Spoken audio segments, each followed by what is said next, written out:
넌 왜 이렇게 다른 사람들 눈치를 많이 보니? 그렇게 살면은 너만 피곤해.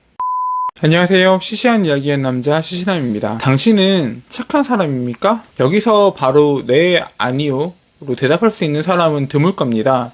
살면서 남들에게 크게 나쁜 짓은 안 했지만 남모르게 살짝 거짓말도 하고 늦은 밤 신호위반도 한번 해보고 한적한 고속도로에서 과속 카메라를 피해서 과속도 한번 해보고 땅에 떨어진 500원짜리를 몰래 쓱 주머니에 넣기도 했을 테니까요. 그런데 어느 날 우연히 아무도 날 볼 수 없게 해주는 반지를 얻었다고 생각을 해봅시다. 갑자기 초능력 반지? 일단 들어보세요. 당신은 이 반지의 능력으로 무엇을 하실 건가요? 아마 대부분 원했던 물건을 몰래 가져오는 등의 좀 불법적인 행동을 먼저 떠올리셨을 겁니다. 이게 정상입니다.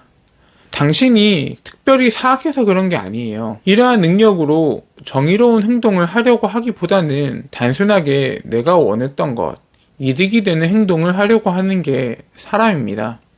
이 반지는 철학자 플라톤이 이야기했던 기기스의 반지라는 것으로 플라톤 또한 인간의 정체성에는 선보다 악에 더 가깝다는 정의를 내리기도 했습니다. 이러한 우리를 나쁘지 않게 압박해 주는 게 있습니다. 법, 경찰, 공권력 다 맞습니다. 당연히 그런 것들 말고요. 더욱 강력한 힘을 가진 게 있습니다. 바로 타인의 시선입니다. 우리나라 사람들이 너무 남들 눈치 보며 산다고, 다른 사람의 시선을 신경을 너무 쓴다고 우리를 미개한 사람으로 취급하고 내 멋대로 마이웨이로 사는 사람들을 보면서 멋지다고 박수를 쳐줍니다. 물론 너무 다른 사람 눈치를 보면서 내 의견조차 내비치지 못하는 건 문제가 있습니다. 그렇지만 어느 정도 다른 사람의 시선을 의식하는 건 그렇게 나쁜 게 아니라 오히려 좋다고 말씀드리고 싶습니다.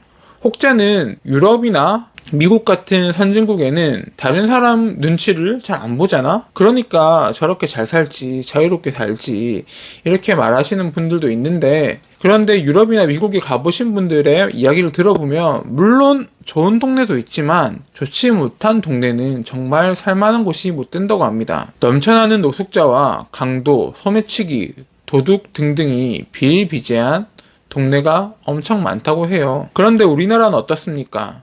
대도시, 소도시를 할 것 없이 택배는 문 앞에 무조건 배송을 하고요.